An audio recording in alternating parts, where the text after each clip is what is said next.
No início do programa, nós falamos para vocês a respeito da escrita. Isso. Para lembrar o telespectador em casa, nós falamos que a escrita começou na Suméria, no 3º milênio a.C. Agora eu vou falar da escrita dos tempos do Novo Testamento. Aqui eu tenho nas mãos, vou mostrar aqui nessa câmera, como seria uma caneta dos tempos do apóstolo Paulo. Você nota que, na verdade, era uma haste, como se fosse um pedaço de bambu, de cana, cortado aqui, bem simples. Mas isso que era tão simples, custava muito caro. Porque era muito fino ter isso aqui, e a tinta, que eu tenho também um pouquinho de tinta aqui, essa tinta, feita do mesmo tipo de tinta que era da época do apóstolo Paulo, vou virar aqui para vocês podem ver, ela era feita de fuligem das lamparinas, misturada com outros elementos. Então, telespectador, ter um pouquinho de tinta assim e uma caneta já era algo tremendamente caro. Além disso, para escrever, você tinha o papiro, que era produzido no Egito, caríssimo. Eu acabei esquecendo de trazer a folha de papiro. E você tinha o pergaminho. Eu tenho aqui uma folha de pergaminho, vou mostrar na câmera. Você vai ver que ele é bem duro, porque o pergaminho era feito de pele de animal. É o couro, é o couro. Agora, esse pedaço de pergaminho que eu tenho aqui na mão, só esse pedaço aqui, custava uma média de 2 a 3 denários por dia. Um pedaço, perdão, deixa eu me corrigir. Esse pedaço de pergaminho podia custar de 2 a 3 denários. Às vezes podia 3 dias de trabalho. 3 dias de trabalho. Esse é o ponto. 3 dias de trabalho para ter uma folha de papel. Então não era todo mundo que tinha papel em casa. Hoje, se eu falar com o telespectador, pega um pedaço de papel aí, toma nota. Isso era impossível naquele tempo. Então, como seria se eu quisesse mandar uma carta para você que está em casa, como o apóstolo Paulo escreveu a carta aos Romanos, a carta aos Tessalonicenses, aos Colossenses, ou os Evangelhos, etc, etc. Como faria?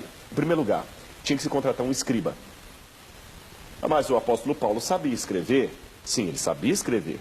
Mas o fato de saber escrever não implicaria que você tinha material para escrever e que você estivesse escrevendo todos os dias. Por exemplo, uma pessoa que fala inglês e está todos os dias em contato com o inglês, mantém muito mais fluência na língua do que aquele que aprendeu inglês e fala uma vez por ano e olhe lá. Então, a pessoa que sabia escrever não escrevia todos os dias. Então, como era o processo de uma escrita? Eu contratava o escriba, ele viria com uma tabuleta, essa tabuleta era encerada. Você em casa já ouviu falar em taquigrafia? Acho que as pessoas hoje já não conhecem mais isso, né? Taquigrafia. Na época, no passado, até no passado recente, quando nos tribunais, antes do computador ou do gravador, as pessoas iam falar alguma coisa, o taquígrafo era aquele que com sinais, ele escrevia tudo que a pessoa está falando, a velocidade que ela está falando. Então havia isso na época de Paulo, ou também chamado de amanuense. Ele viria com aquela tábua de argila, a tábua de pedra, uma tábua de madeira, revestida de cerâmica, e com um estilete, tanto é que chama estilos em latim, ele ia escrevendo de maneira taquígrafa tudo que eu ia editando. Então, prezados irmãos de Éfeso, graça e paz da parte de Deus, nosso Senhor Jesus Cristo, etc, etc, etc, etc, tal.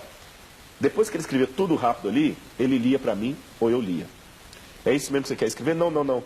Ao invés de colocar da parte de Cristo, eu quero colocar do Senhor Jesus Cristo. Ele raspava ali e corrigia. Não tinha problema, quantas fosse necessário. Depois daquilo ele lia, eu concordava, ele levava para casa, passava limpo no papel, na tinta.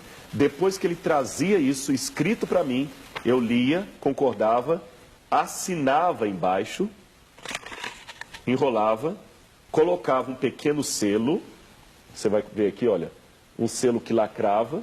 Então esse selo era quebrado, porque só a pessoa que recebia podia ler. Lembra que no Apocalipse tem os 7 selos? Sim. A pessoa quebrava aqui e lia aquele conteúdo para a igreja. Então, por isso que você lê em casa, o apóstolo Paulo é o autor da carta aos Romanos. Mas se você olhar, não foi Paulo que escreveu os Romanos. Que isso, pastor? Mas que heresia? Não, olha lá. No final de Romanos diz, eu, Tércio, que escrevi essa epístola, vos saúdo. Na outra ocasião, Paulo fala, veja com que grandes letras, a assinatura de punho próprio. Agora você vê em casa o trabalho que deu para Paulo produzir uma carta como os Romanos, carta aos Tessalonicenses, o trabalho que deu para a Bíblia ser produzida. Por isso que o Apocalipse fala, bem-aventurado aquele que lê e aqueles que ouvem. Tem algumas Bíblias que traduzem errado, aqueles que leem, aquele que lê e aqueles que ouvem, que às vezes era uma só Bíblia para todos. E aqui fica o desafio, pastor. Eles tinham, às vezes, uma Bíblia e todo mundo sabia, lia, estudava. Às vezes nós temos 10 Bíblias em casa E ninguém lê. nos limitamos a nos alimentar de sermão do pastor.